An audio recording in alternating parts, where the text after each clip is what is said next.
Let's welcome Stephen Kingkang. Stephen!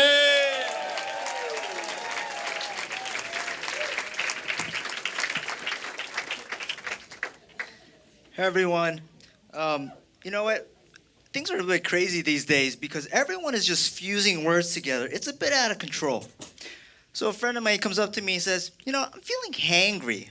I'm like, what? Yeah, hungry and angry. I'm like, nah, man, you're just a boozer, a big loser. But a lot of times there's these words that we hear all the time, and you know it, right? Croissant and donut is cronut. Brad and Angelina is Brangelina. Rich and spoiled, Kardashian. Or my favorite is stay-at-home vacation. Depressing. But some people are like, you know what? If you don't like it, why don't you just go back to where you're from? I don't know what going back to Philly has anything to do with this. But you know what? Dating in DC is very frustrating because girls are so job-focused. I mean, you know what DC stands for, right? Determined careers. And it's crazy because girls make dating feel like it's a job interview, right? I have a friend of mine who actually hooked me up with this gorgeous lawyer in DC. And the best way to land an interview is going through a referral, someone you know, rather than applying online for all the positions that are available.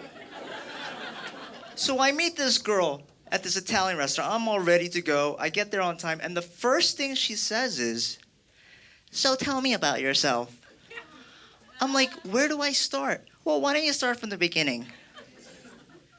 And I'm like, all right, well, I'm 34, single, and, I'm new to the area, but I have been seeing this one person on and off for the past 6 months. So why are you trying to leave your current position? Well, looking for a new opportunity, someone that would challenge me, someone that will help develop my skill sets in the short term. She's like, yeah, just to let you know that this is a full-time position, and I'm seeking serious candidates only. And I'm like, does this mean I have to work nights and weekends? She's like, yes, absolutely. Now, the ideal candidate is someone who has strong interpersonal communication skills, can manage a high level of stress, especially during the middle of the month, and is willing to travel at least 25% of the time. Does that describe you? Absolutely. That's perfect. Now, there's a certain point where I wasn't fully prepared and I wasn't able to answer certain questions like, what are your strengths and weaknesses? Are you willing to relocate to DC? Where do you see yourself in 5 years? Now, there comes a point when she did ask is, so do you have any questions for me? Now, my friends have always told me is to always ask questions when asked because it shows that you're interested in the position and it also looks good on you. So I asked, so how long has this position been open?